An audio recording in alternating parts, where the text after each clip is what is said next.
दोस्तों एक कहावत है, मरता क्या ना करता, मरता क्या ना करता। यानी अगर हालात जब कमज़ोर होते हैं तो आदमी जीने के लिए कुछ भी कर सकता है। हालात आजकल मोदी जी के भी बहुत अच्छे नहीं हैं जहाँ तक सरकार की बात है, और इसीलिए एक चर्चा दिल्ली दरबार में आजकल बड़ी तेज़ी से हो रही है कि एनडीए में खटपट शुरू हो गई है। एनडीए मतलब मोदी जी की एनडीए, या सच कहूं तो नीतीश बाबू की एनडीए, नायडू बाबू की एनडीए। अब इस एनडीए में जो छोटी छोटी पार्टियां हैं, 5 सांसद वाली, 7 सांसद वाली, 2 सांसद वाली, ये जो छोटी छोटी पार्टियां हैं, इस पर नजर है चाणक्य की। और ऐसा सोचा जा रहा है कि अगर ये छोटी पार्टियां तोड़कर फोड़कर, जिसमें महारत हासिल है गुजरात लॉबी को, अगर बीजेपी में मर्ज कर दी जाए तो मोदी जी की स्थिति थोड़ी मजबूत हो सकती है। मरता क्या ना करता। अब दोस्तों एनडीए के भीतर हाल अच्छे हैं बुरे हैं, मोदी जी तो बताएंगे नहीं, अमित शाह भी नहीं बताएंगे, और वैसे भी बीजेपी इस तरह की बातें, अंदर की बातें कभी साझा नहीं करती है।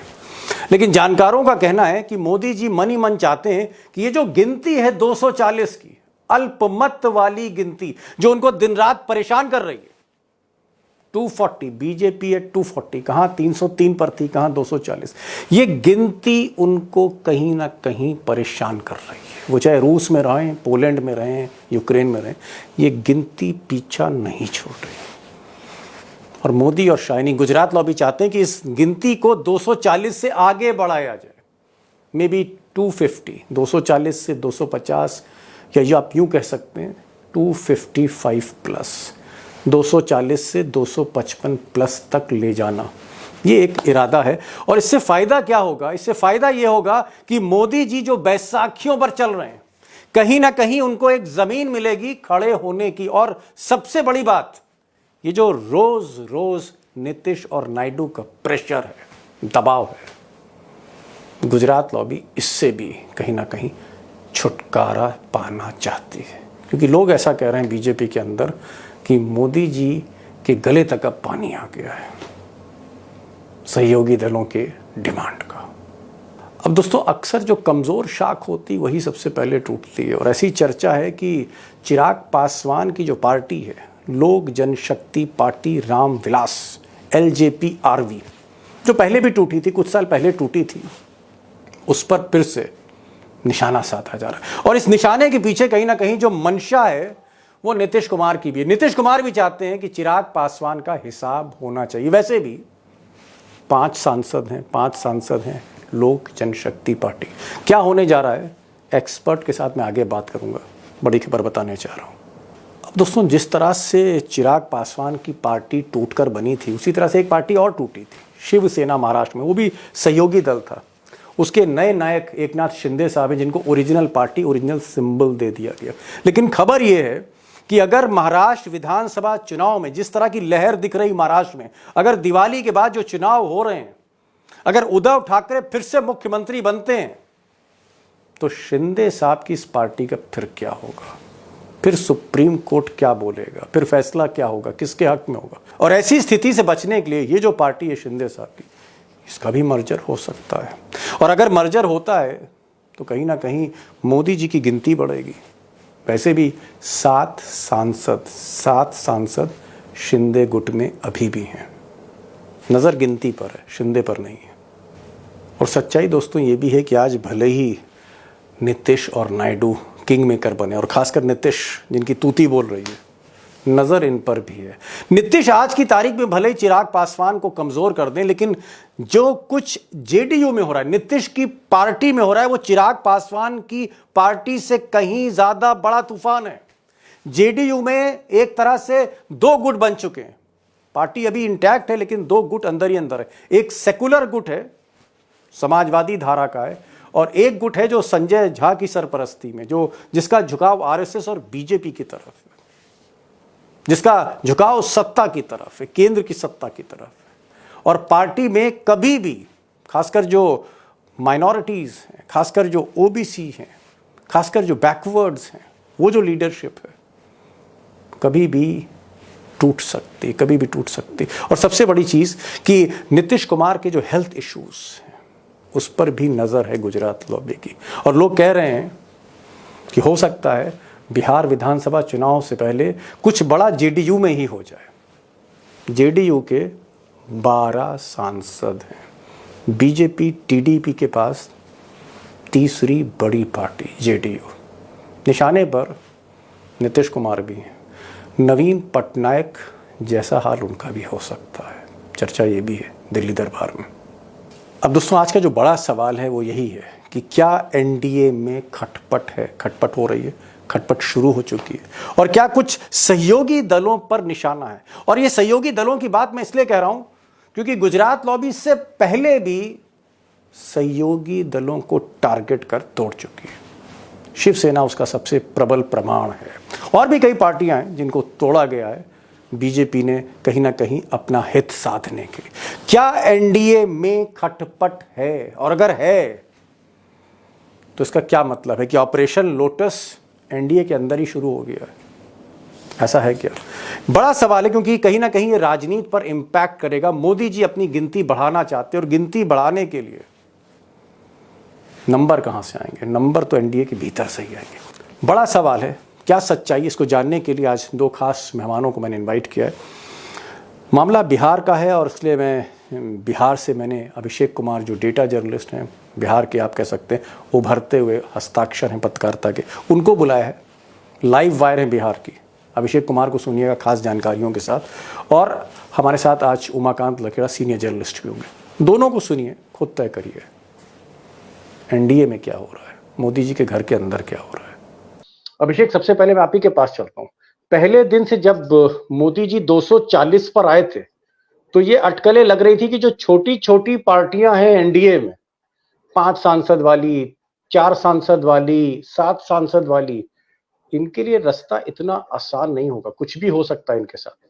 क्या बिहार में नीतीश कुमार की पार्टी को लेकर, चिराग पासवान की पार्टी को लेकर इस तरह की जो खबरें आ रही हैं लोकल मीडिया से कि चिराग पासवान की पार्टी में भी काफी खलबली है, नीतीश कुमार की पार्टी में तो है ही, क्या देर सवेर ये पार्टियां मर्ज हो सकती, खासकर चिराग पासवान की?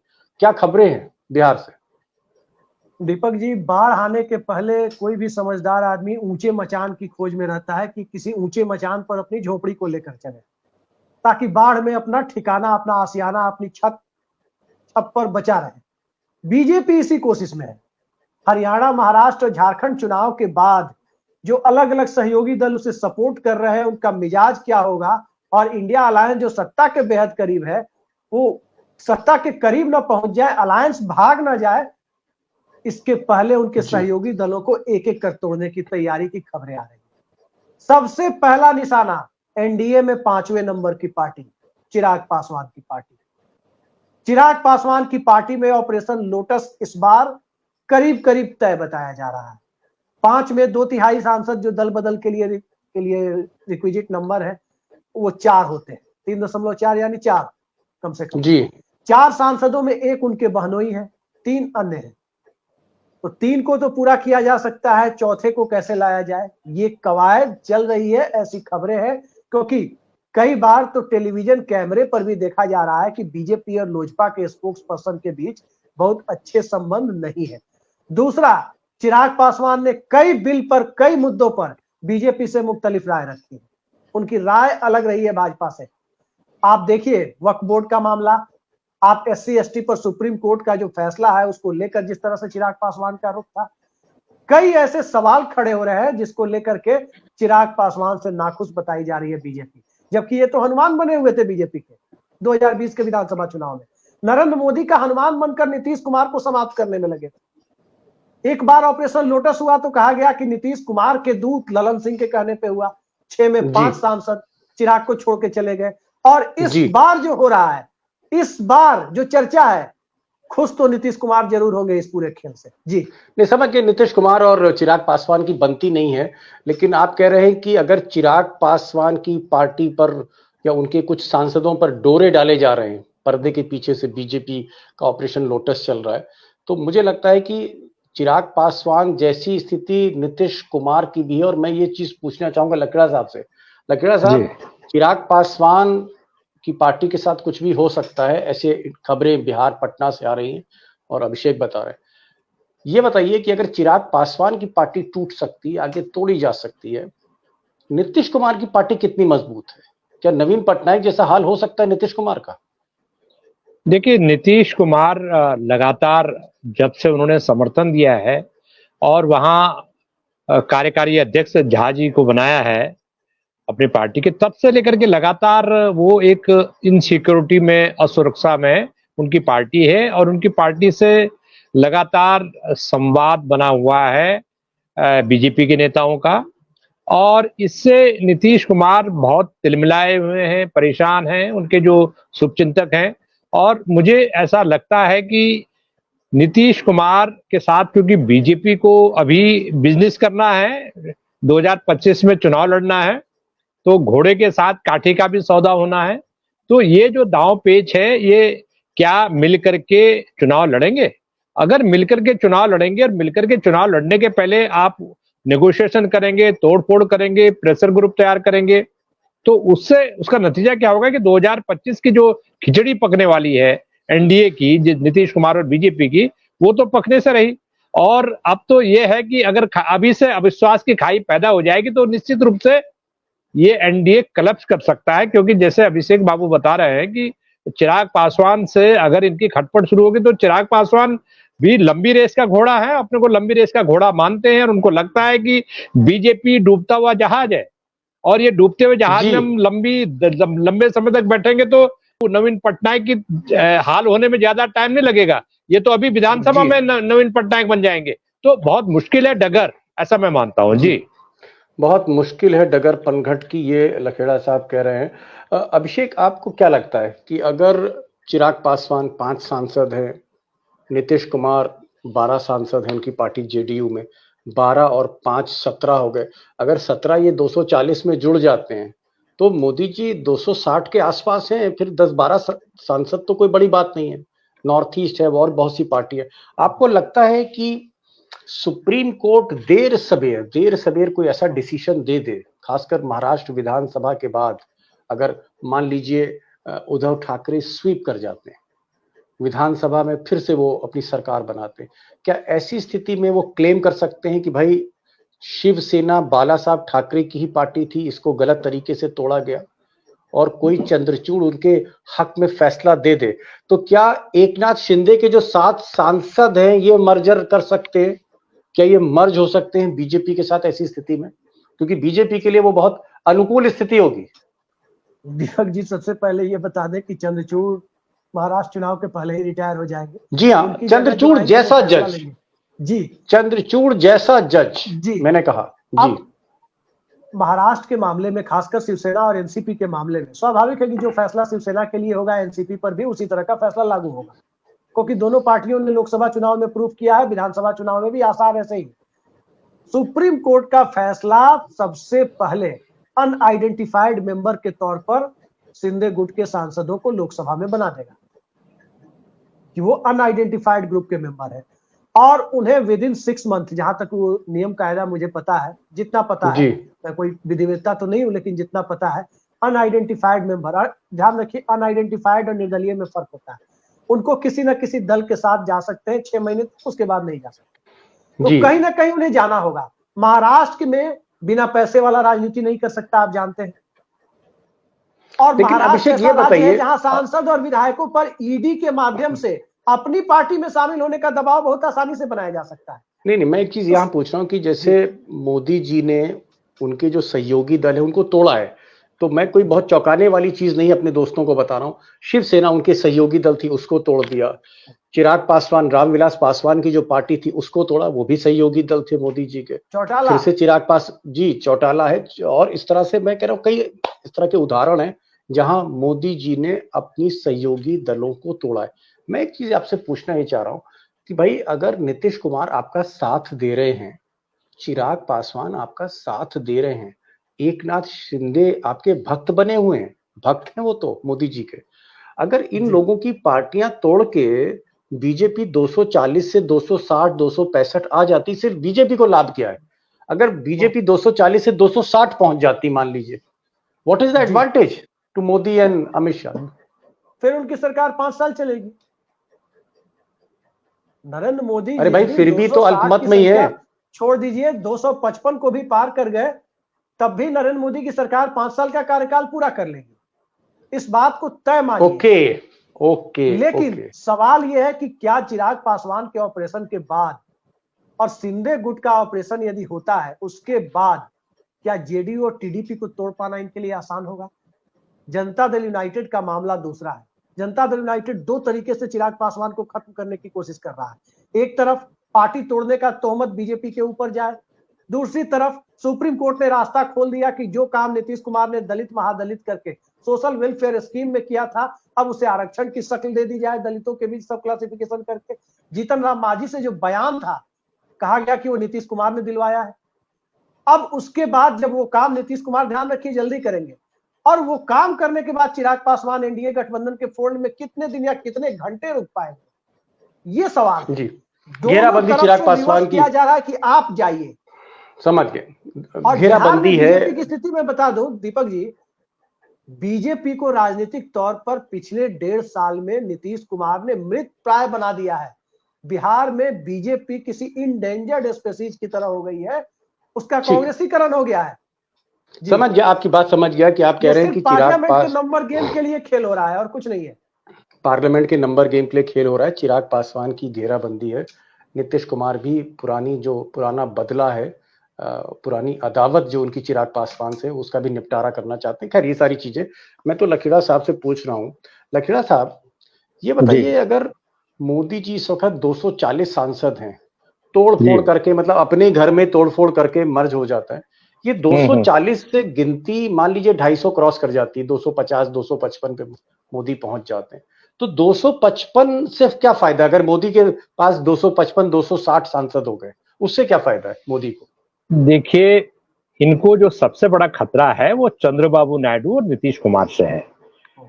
चंद्रबाबू नायडू, नीतीश कुमार हार्ड बार्गेनर हैं, एक एक पाई का, एक एक दिन का हिसाब मांग रहे हैं।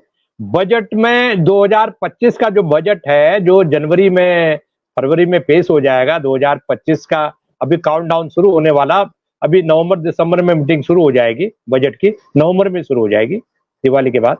तो इनको अगर उसमें कुछ नहीं मिला और ये सिक्योरिटी नहीं मिली, तो देखो ये इनसे पीछा छुड़ाने के अलावा कोई रास्ता। उनको बोला भी जब आप हमें मदद नहीं कर रहे तो आपका हमारा क्या दोस्ताना है। नीतीश कुमार के साथ टैक्टिकल डिफिकल्टी है कि अगर मिलके एनडीए में रहना है तो मिलकर के चुनाव लड़ना है। चंद्रबाबू नायडू तो अश्वमेध का घोड़ा है, कॉर्पोरेट के आदमी है, अडानी अंबानी और तमाम तरह के जो वेस्टेड इंटरेस्ट है पूंजीवाद के, वो सारे उनकी जेब में रखे हुए हैं। और उनका एक ही तकिया कलाम है कि अमरावती में जो उन्होंने जमीनें उनके लोगों ने खरीद रखी है, खरबों रुपए की जमीनें, उसका वारा नेरा कैसा हो जब उनको लगेगा। मतलब मैं समझ गया, नायडू बाबू का एक ही फार्मूला है मोदी जी के साथ कि भैया हमें फंड देते रहो और हमारा समर्थन लेते रहो। चलिए नायडू बाबू अलग मामला हो गया, लेकिन गुजरात लॉबी, एक पॉइंट जोड़ रहा हूं मैं, गुजरात लॉबी, एक पॉइंट बस थोड़ा सा, गुजरात लॉबी बड़ा तखड़ा होमवर्क करके चलती है। वो छोटा मोटा गेम नहीं करती। उनको पता है कि नवंबर के बाद जो प्रेशर बिल्डअप होगा, चंद्रबाबू नायडू और नीतीश कुमार का जो प्रेशर है उसको न्यूट्रलाइज करना है, इसलिए 252 262 तक पहुंचना है, उसके बाद खेल अपने हाथ में है। जी जी जी जी।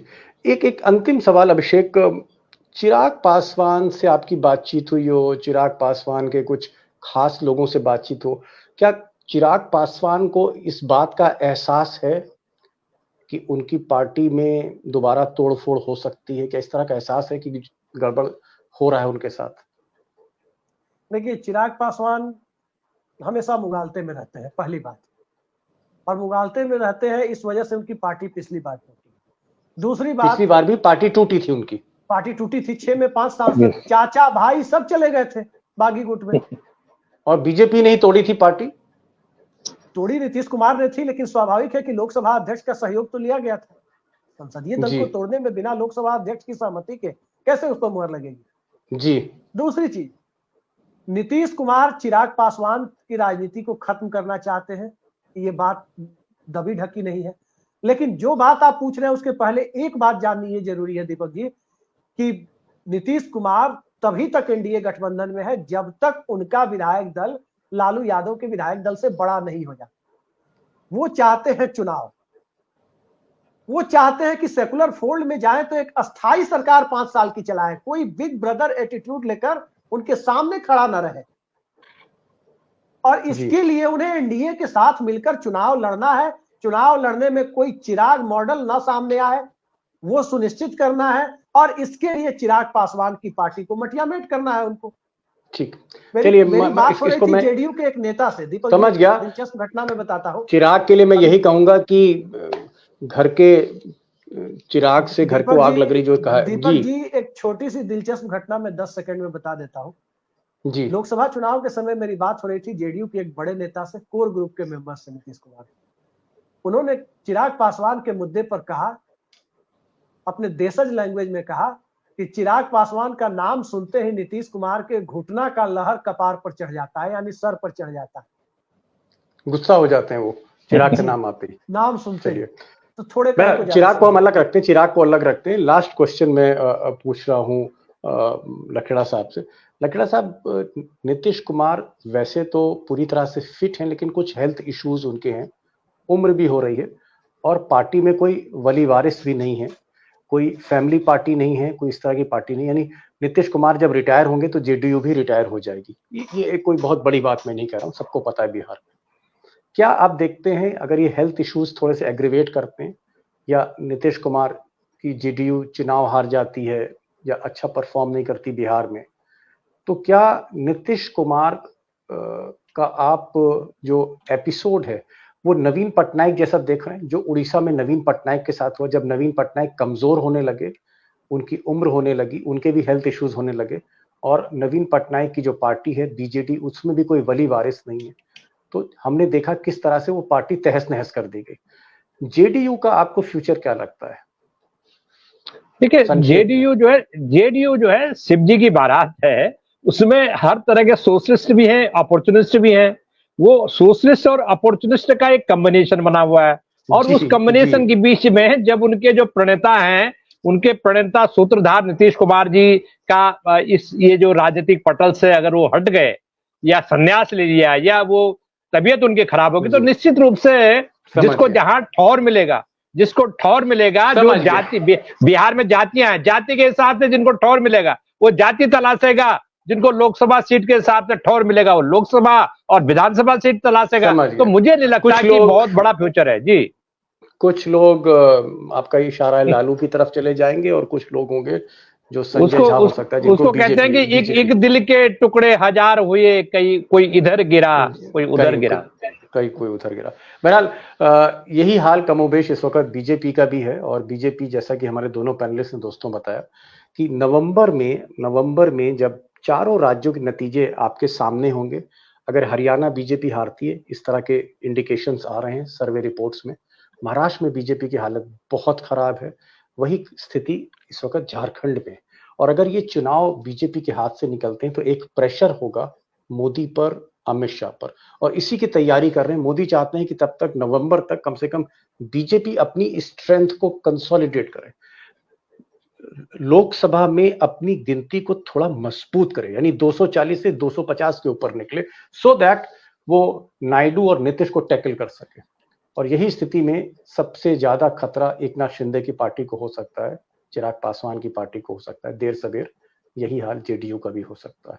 यानी कहीं ना कहीं घर के अंदर जो लड़ाई है उसका बंटवारा हम अपनी आंखों से सामने होते हुए देखेंगे। लखेड़ा साहब आप आए, अभिषेक आप आए, आपने रोशनी डाली, बहुत कम समय में आपने गागर में सागर भर दी। अभिषेक बाबू बहुत बहुत शुक्रिया। और लखेड़ा साहब, आपका जो बेबाकी है, जिस तरह से चीजों को आप समझाते हैं कि जेडीयू का मतलब है कि एक तरफ अपॉर्चुनिस्ट हैं और एक तरफ सोशलिस्ट हैं, समाजवादी हैं, इस तरह की जो आपने बात कही वो भी एकदम खरी है। और मुझे लगता है कि नीतीश कुमार को भी बहुत कुछ तय करना होगा, कुछ हार्ड डिसीजन उनको भी लेने होंगे अगर पार्टी को फ्यूचर को उनको इंटैक्ट रखना है। लखेड़ा साहब, so much thanks for joining this program. Thank you. Abhishek, so much thanks on behalf of my friends for joining this program. Thank you so much, sir. Thank you so much.